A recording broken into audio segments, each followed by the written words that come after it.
What's up, everybody? What's up, MGTOW? So let's talk a little bit about collapsitalism.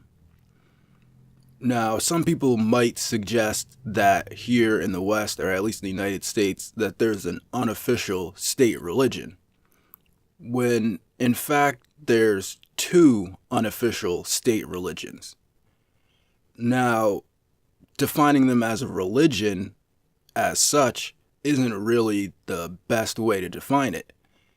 Defining them as belief systems are a better way to describe it, although a belief system and a religion are basically the same thing, because a religion is basically a set of beliefs and practices, and a belief system, or whatever you believe in, eventually culminates in you doing something in the real world based off of your beliefs. Now, in common parlance, you could describe these two belief systems or religious systems as Christianity and Satanism, or Christianity and Luciferianism, or Judeo-Christianity and atheism. But in their most basic forms, they're just based off of two basic presuppositions. The Christian, or whatever you want to call it, presupposition that you shouldn't do things to other people that you don't want them to do to you. And the other presupposition, the Satanist, or whatever you want to call it, presupposition, is that it's okay to do things to other people that you wouldn't want them to do to you, as long as you can do it. Now, you can do it could be defined in different ways.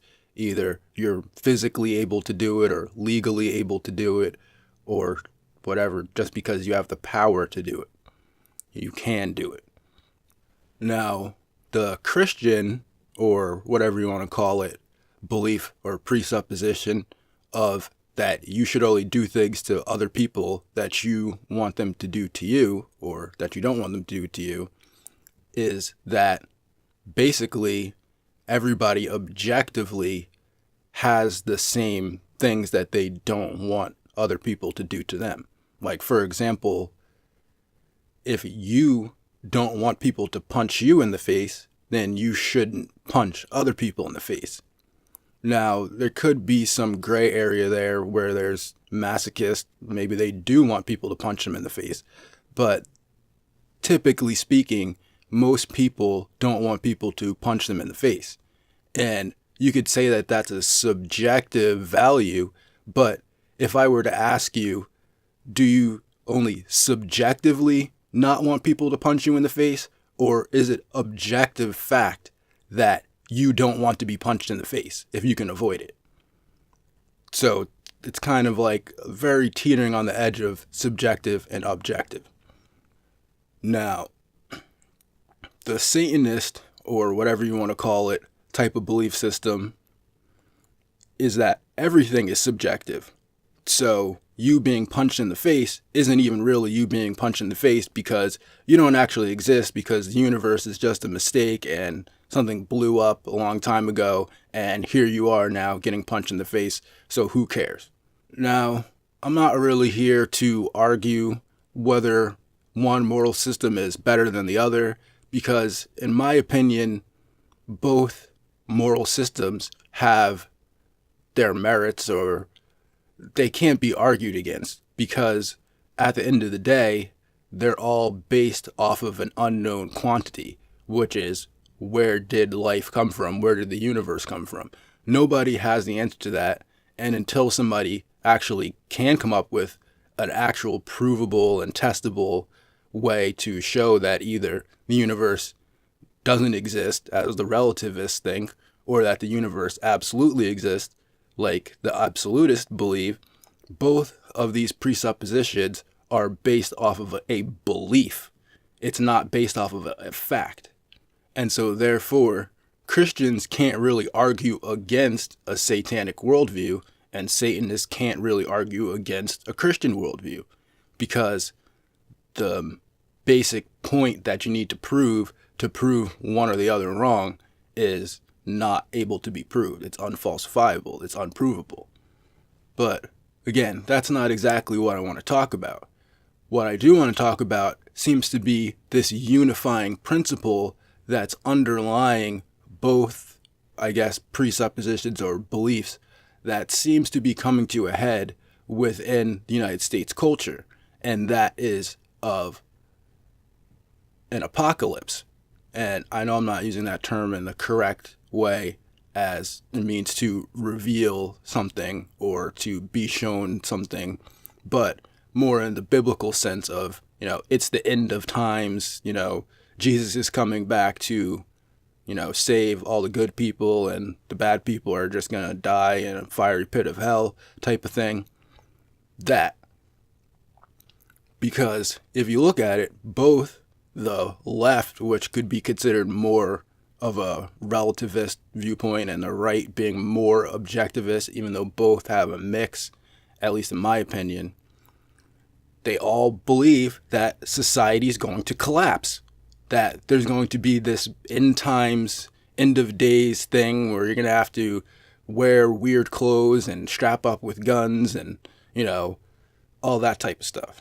And while it might manifest slightly different on the right or on the left or on the Christian side or on the satanic side, but in essence, it's the same belief. It's the belief that society's going to collapse, everything's going to go to shit, and we're all going to die. Which, we're all going to die eventually. But as a society, as humans, maybe even the entire planet. Because, if you look at it, the left right now, they're saying you got 12 years to live, and then the whole society is going to collapse. And whose fault is it? It's your fault, because you're a sinner. You farted too much, or you drove your car too far, or you drank too much bottled water, or whatever the cause of it is that the left thinks that the world's going to end in 12 years.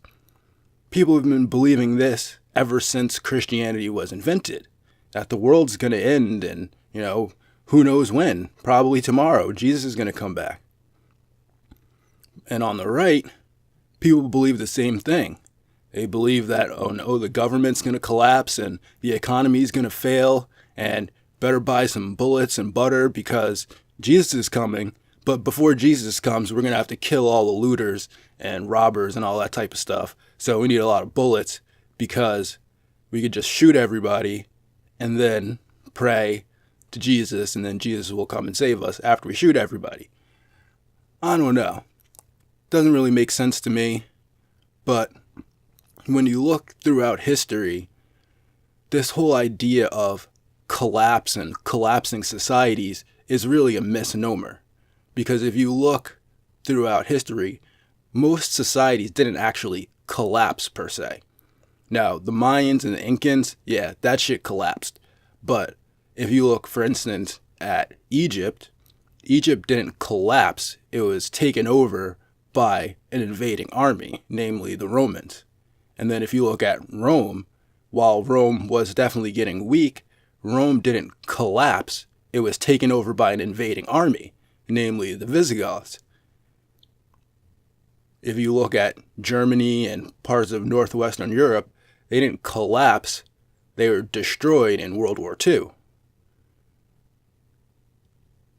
So, will the United States actually just collapse, quote unquote, or will it be destroyed by some type of invading force, be it an army or whatever, the robot drones, who knows what it is. But it doesn't seem to me, if you look historically, that societies collapse per se. They're usually invaded by armies that are stronger than them. But anyway, that's really just the main points I wanted to make, is that, one, there's two state religions, not one state religion, and that the unifying kind of point of both of these belief systems is that everything's going to collapse, everything's going to fail. And if everybody believes that, like, for instance, the state itself, if you look at the etymology of the word, the state, it's used in two contexts. like your state, your status, your stature, your state. What state are you in? Your mind state. And then, of course, like the state of California or the state of New Jersey, state of Nevada. But the state itself is a mind state in a sense because Nevada doesn't actually exist. It's just something that exists in the mind of everybody in the United States that believes that Nevada is a thing. So therefore, it's partially, you could say that Nevada is a state of mind. It's just a mind state that you believe that Nevada is a state. So therefore, the state itself and what people believe is a manifestation of the states of people's minds that create the quote-unquote state, the state that we're in. I mean, if you look at that word and you take both contexts, your mind state, the state that you're in, your physical state, or the geographical state, it becomes one and the same. What state are you in? And so therefore, this kind of like unifying idea or this unifying state or mind state that people have, both on the left, on the right, Christian or atheist, whatever you want to call it, they all believe that it's going to collapse. It's just going to fall apart, and possibly maybe that could be a manifest destiny when everybody believes that, Jesus is coming back and he's going to punish the sinners for farting too much, and then, everything's going to collapse. And somebody's going to rise up and save everybody. Some figure, is going to come and save everybody after everything goes to shit. So those are just my thoughts on the whole topic of collapsitalism and the two major religious states or religious belief systems, whatever you want to call it. So that's all I got for this one. Have a good day and go MGTOW.